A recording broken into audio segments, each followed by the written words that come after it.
बारामूला में उड़ी होने से हमने रोक दिया है आतंकियों को। जी हां, आतंकियों को 46 राष्ट्रीय राइफल्स के कैंप में घुसने से नाकाम कर दिया हमारे सैनिकों ने।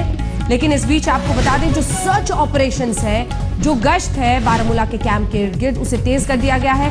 ये सीधी तस्वीरें आप देख रहे हैं दरअसल झेलम नदी में, और ये जो सामान वहां पर इकट्ठा किया गया है उसमें जीपीएस जिसके जरिए वो पहुंच रहे थे, कटर जिससे वो तार काट रहे थे, और कंपास जिसके जरिए वो डायरेक्शन देखते हैं, पहुंचते हैं, वो सब। इसी के साथ खाली मैगजीन भी वहां से बरामद हुई है और कैंप के आसपास गश्त तेज किए गए हैं ताकि कोई भी सबूत इनके वहां पर मिले और कैसे इन आतंकियों तक पहुंचा जाए। ये देख रहे हैं आप, झेलम नदी पर भी गश्त किया जा रहा है। AK-47 की एक खाली मैगजीन है जो बरामद की गई है, कटर जिससे वो तार काट रहे थे। और मिश्रा साहब हमें जानकारी दे रहे थे किस तरह से ये सब कुछ वहां पर होता हुआ दिख रहा है। मिश्रा साहब, अगर आप हमारे साथ जुड़े हुए हैं तो एक बार अगर सिलसिलेवार ढंग से आप बताएं कि क्या अब कुछ मिलने की आशंका है भी?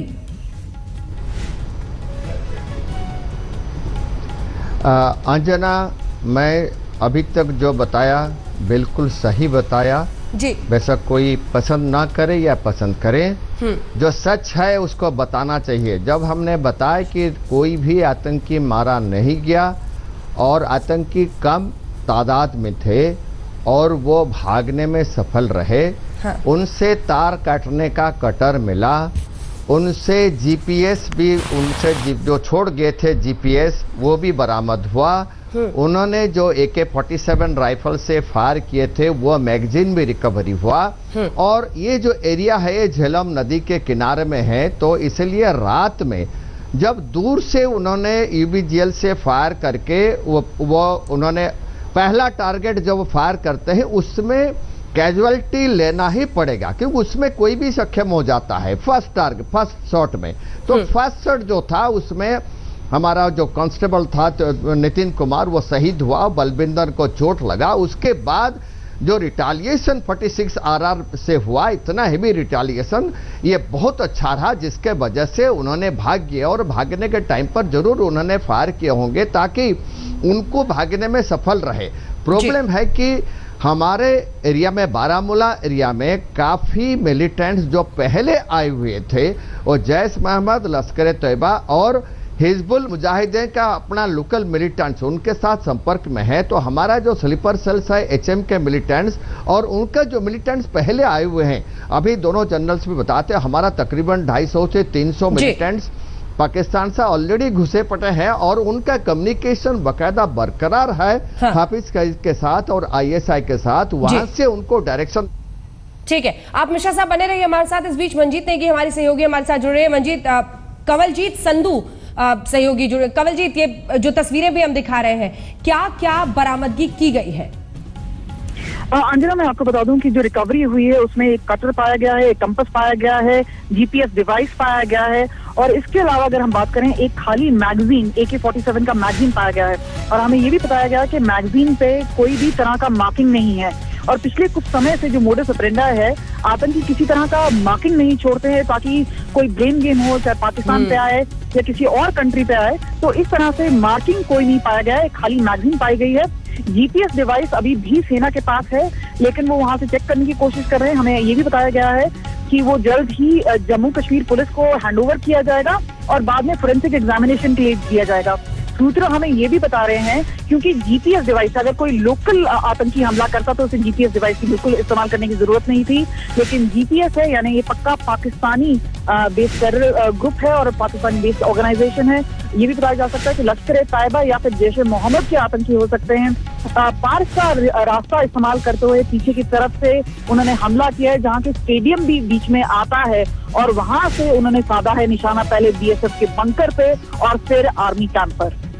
जी कंवलजीत, शुक्रिया आपका इस तमाम जानकारी के लिए। कंवलजीत संधू हमारी सहयोगी जानकारी दे रहे हैं। क्या मोडस अपनाते हैं ये आतंकी? दूर से भी उन्होंने कोशिश की है फायरिंग करने की, और पूरा देश 46 राष्ट्रीय राइफल्स के नितिन कुमार कांस्टेबल को इस वक्त सलाम कर रहा है, क्योंकि पहली लाइन ऑफ फायरिंग में वो शहीद हुए हैं इस पूरे हमले में। इम्तियाज हुसैन SP बारामूला के इस वक्त सीधे हमारे साथ जुड़ रहे हैं फोन लाइन पर। शुक्रिया आपका इम्तियाज साहब हमसे बातचीत करने के लिए।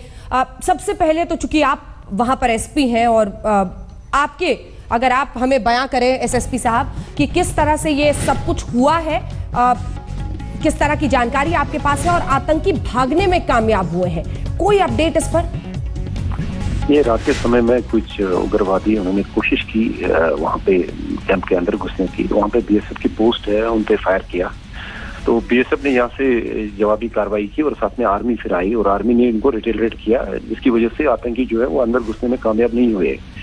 अनफॉर्चुनेटली इसमें एक बीएसएफ के जवान की शहादत हुई है, लेकिन रात का अंधेरा था और वहाँ आसपास बहुत सारी सिविलियन पॉपुलेशन थी। तो आर्मी और बीएसएफ ने जो जवाबी कार्रवाई की तो सिविलियन शील्ड और अंधेरे का फायदा उठा के जो है उग्रवादी वो भाग निकलने में कामयाब हुए। तो वहाँ से कुछ रिकवरीज हमें मिली है, एक वायर कटर मिला है, जीपीएस डिवाइस मिला है और कंपास मिला है और कुछ एमुनिशन मिला है। तो बट जिस तरीके से, जिस बहादुरी से सेना ने इसका मुकाबला किया है, तो उस वजह से जो आतंकी है वो अंदर घुसने में कामयाब नहीं हुए। ठीक है, पीके Mishra ji farmer additional DG BSF के हमारे साथ हैं। मिश्रा साहब, आपके पास कोई सवाल इम्तियाज जी के लिए तो सीधा पूछ सकते हैं आप। हाँ इम्तियाज जी, मैं ये पूछना चाहता हूँ कि वहाँ जो है मिलिटेंट्स जो आए थे, बेशक कम तादाद में आए थे, लेकिन उनका जो है मोस्टली एरिया का इंफॉर्मेशन जो है डेफिनेटली लोकल एचएम मिलिटेंट्स ने दिए होंगे।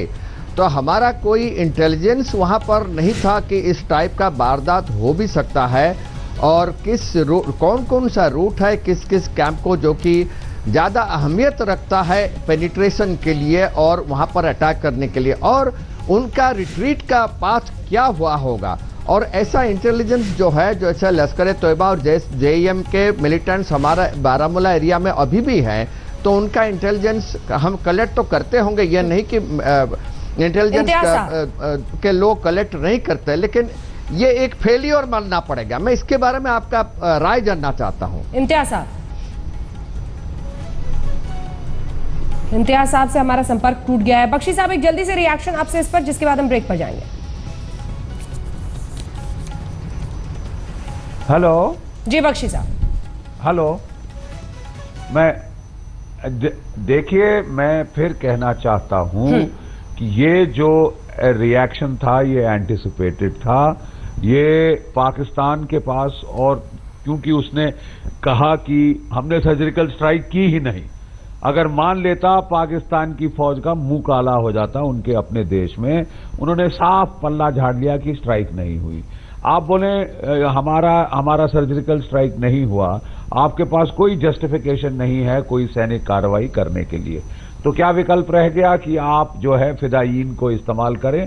और मैं समझता हूं कि इन्होंने जो लोकल रेजिडेंट स्लीपर सेल्स थे वादी के अंदर, उनका इस्तेमाल किया है, क्योंकि बारामूला केवल 60 किलोमीटर दूर है श्रीनगर से, इन डेप्थ एरिया है। तो खैर, चाहे फ्रेश इन्फिल्ट्रेशन है, चाहे ये पहले के हैं, इन्होंने स्टैंड ऑफ फायर करने की कोशिश करी है। अफसोस वो स्टैंड ऑफ फायर के जो पहला यूबीजीएल था, उससे हमारे बेचारे बीएसएफ के जवान का नुकसान हुआ, हमें एक साथी खोना पड़ा, शहादत दी है उसने, मैं उसे सलाम करता हूं। लेकिन खुशी की बात यह है कि हमारे फोर्सेस ने पूरा का पूरा अटैक नाकारा कर दिया है, कुछ नहीं कर पाए। अगर हाफिज सईद इतना चिल्ला कर बोल रहा था कि हम बताएंगे सर्जिकल स्ट्राइक क्या होती है, और अगर ये उसकी सर्जिकल स्ट्राइक है, ये डैम स्क्विब है, ये गीदड़ भभकी के बराबर है। हमको अलर्ट रहना चाहिए, there is no doubt on that. और खासकर हमारे जो सर्जिकल स्ट्राइक के बाद तो ऑटोमेटिकली अलर्ट स्टेटस जो है वो हाई रहे। उरी पार्ट 2 नाकाम, लेकिन बारामूला में दरअसल ये पूरा जो हमला किया है आतंकियों ने, ये कैसे हुआ है, ये आपको एनिमेशन के जरिए दिखाते हैं। 46 राष्ट्रीय राइफल्स का ये कैंप, जिस पर उन्होंने अचानक हमला शुरू कर दिया, जिसमें कांस्टेबल नितिन कुमार शहीद हुए। झेलम नदी, ये जो पीछे आप देख रहे हैं, शुरू में इन्होंने कोशिश की, वायर कटर से तार भी काटने की कोशिश की, लेकिन ऐसी हैवी फायरिंग अंदर से की गई कि इन आतंकियों को वहां से भागना पड़ा।